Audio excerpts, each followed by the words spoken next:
बिस्मिल्लाहिर्रहमानिर्रहीम। अस्सलाम वालेकुम students, welcome back to my YouTube channel Miyan academy. So आज की इस वीडियो में हम चैप्टर 10 के लेक्चर नंबर 2 को कवर करेंगे, जिसमें हमने पढ़ना था इजारादारी के तहत फ़र्म की वसूलियों का तज्ज़िया। इस लेक्चर को स्टार्ट करने से पहले आप सबसे रिक्वेस्ट है कि अगर आप चैनल पर नए हैं तो चैनल को सब्सक्राइब कर दें, और अगर आपने चैनल को सब्सक्राइब कर लिया है तो अपने क्लास फेलोज़ को, अपने जो कलीग्स को जो है वो इस चैनल को रिकमेंड करें, ताकि ज़्यादा से ज़्यादा हमारे सब्सक्राइबर्स हो सकें और हम लाइव सेशन में मिल सकें। इंशाल्लाह लाइव सेशन जो है वो हम करेंगे आपके पेपर से, इकोनॉमिक्स के पेपर से 1 या 2 दिन पहले। सो अगर आपकी कोई भी क्वेश्चन है, क्यूरी, आप जो है वो उस लाइव सेशन के लिए वेट करें। लाइव जो आपकी क्वेश्चन, क्यूरीज, कन्फ्यूजन्स को सोल्व कर दूँगी। सो देखें, इसमें हमने पढ़ना था इजारादारी के तहत फ़र्म की वसूलियों का तज्ज़िया। इजारादारी उस वक्त पैदा होती है जब एक ही फ़र्म तमाम रसद मुहैया करती है, यानी वो अपनी जो कीमत भी खुद सेट करती है, अपनी जो वो उसका यानी क्वालिटी भी अपनी खुद ही सेट करती है अपनी मर्ज़ी से। यानी एक ही शख्स होता है जो पूरी फ़र्म को कंट्रोल कर रहा होता है, उसी ने जो है वो सारे निज़ाम को देखना होता है। सो यानी वो जितनी रसद हमने पढ़ा था सप्लाई को, वो जितनी चीज़ें बनाता है वो अकेला ही तमाम रसद को जो मुहैया करता है। ठीक है, एक फ़र्म जो है वो तमाम रसद मुहैया करती है। इसकी खसूसियात क्या देख लेते हैं जी।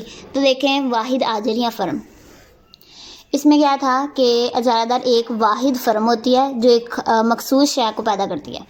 इजारादार जो वो एक जो वाहिद फ़र्म होती है जो एक मखसूस शय को, यानी वो एक ही शख्स होता है जो चीज़ों को बनाता है और प्रिपेयर करके आगे जो सेल करता है। अब देखें, ये प्राइस सेटर भी से हम कह सकते हैं, क्योंकि ये खुद अपनी चीज़ की कीमत को सिलेक्ट करता है कि हमने कितनी चीज़ की कीमत रखनी है, और उसी के मुताबिक, यानी इसको कोई कंट्रोल नहीं करता, ये खुद अपनी जो वो कीमत को सिलेक्ट करता है। अब कोई करीबी नेमुल बदल नहीं होता, यानी इस फर्म में जो जल्दी लोग आते नहीं है क्योंकि इसका कोई करीबी नेमुल बदल नहीं होता। ठीक है, सारिफ मुकर्ररा कीमत पर शय को ख़रीदता है या फिर उसके बगैर के गुजारा करने पर मजबूर होता है, यानी उस शय को ख़रीदने वाले जो होते हैं या तो वो चीज़ उसी कीमत पर ख़रीदते हैं या फिर उसके बगैर गुजारा करने पर मजबूर होते हैं। आगे इजारादार कीमत खुद तय करता है, क्योंकि इजारादार कुल रसद का मालिक होता है, इसलिए वो अपनी मर्ज़ी से कीमत मुकर्रर करता है। ऐसी फ़र्म या सनत अगर मुनाफा की खातिर मकदार फ़रोख्त बढ़ाना चाहे तो कीमत को कम करके ऐसा कर सकते हैं, यानी वो खुद ही सारी चीज़ को कंट्रोल करता है, रसद को, तलब को, एटसेट्रा। आगे दाखिले की बंदिश है। इजारादार का कोई मद्दे मुकाबिल नहीं होता, क्योंकि मज़ीद फ़र्मों पर दाखिले की है, हमने पढ़ा था ना, कोई करीबी नेवल बदल नहीं होता। सो वो दाखिले की बंदिश इसीलिए होती है क्योंकि माशी, कानूनी, तकनीकी यानी मशीनरी वगैरह की दीगर रुकावटें होती हैं। दैट्स वाई कोई जो है जल्दी शख्स आता ही नहीं है इजारादारी में। आगे इश्तहारबाजी शय की खसूसियत नौइयत पर इन्हसार करती है। अगर कोई इजारादार हीरे फ़रोख्त करता है तो वो इश्तहारबाजी से अपनी मकदार फ़रोख्त बढ़ा सकता है, लेकिन ऐसे हुकूमती इजारादार अदारे जो पानी, गैस, ये तो लोगों की ज़रूरतें हैं ना, उन्हें पता होता है कि वो कहाँ से मिलनी है। दैट्स वाई वो जो इश्तहारबाजी इसकी नहीं करते कि ये पानी की जो वो हम मशहूरी दे रहे हैं, गैस की दे रहे हैं, बिजली की दे रहे हैं, इनकी ज़रूरत होती है लोगों को, इसलिए उन्हें पता होता है कि कहाँ से मिलनी है।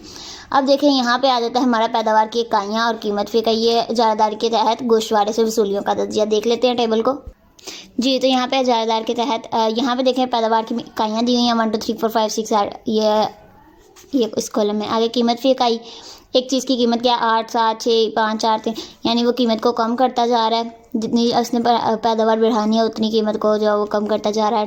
आगे कुल वसूली P मल्टीप्लाई Q होता है, यानी 1 8 8 2 7 8 3 6 8, ये यहाँ पे कुल वसूली में उन्होंने लिख दिया। कुल वसूली का हमने फार्मूला भी पढ़ा था, P मल्टीप्लाई Q होता है। सो यहाँ पे P ये है और Q ये है, इनको मल्टीप्लाई करके कुल वसूली लिख दिया। आगे औसत वसूली जो है वो कीमत को ही कहते हैं, ये हमने पढ़ा था, AR is equal to P। That's why जो यही होगी वही AR होगी। ठीक है, जो P होगी वही AR होगी। मुक्तम वसूली देख लेते हैं।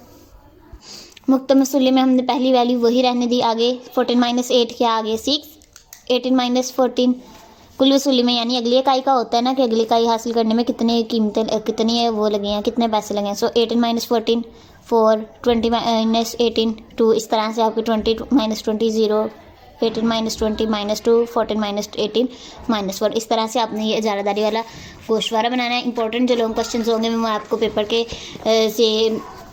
एक्सरसाइज वाले लेक्चर में बता दूंगी। उसके अलावा यहाँ पे कुल वसूली की इतनी ज़्यादा एक्सप्लेनेशन है, औसत वसूली की, मुक्तम वसूली की, मैंने आपको समझा दिया। फिर भी आपने ज़रूर पढ़ना, किसी भी चीज़ को आपने मिस नहीं करना, आपने हर चीज़ को MCQs के लिए प्रिपेयर करना, क्योंकि कहीं से भी आपको MCQs आ सकता है।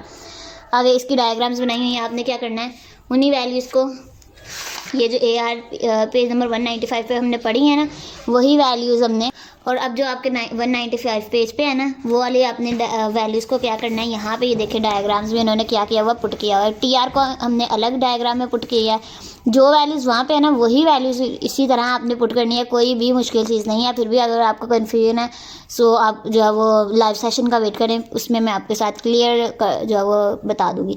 अब देखिए उन्हीं वैल्यूज़ को हमने टी आर में पुट किया और ए आर की वैल्यूज़ पुट की, एम आर की पुट की, ठीक है। जब ये वैल्यूज़ होगी तो ये औसत वसूली का भी खत आ गया।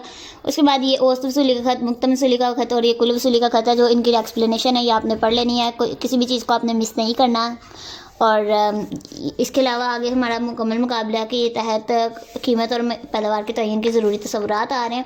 सो मेरे भी पेपर्स थे, इसलिए जो मैं तकरीबन जो 1 वीक हो गया वीडियोस नहीं अपलोड हो रही थी। सो आप जो उसका अगली वीडियो का वेट ना किया करें, बल्कि आप जो अपने आप जो याद कर लिया करें, यानी चैप्टर को शुरू किया करें खुद।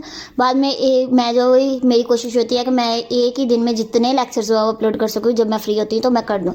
सो अब मैं जो फर्स्ट और सेकंड लेक्चर इसीलिए अपलोड जल्दी कर रही हूँ, ताकि स्टूडेंट्स के जितना अभी सिलेबस पेंडिंग है मैं जल्दी जल्दी से कवर कर दूँ।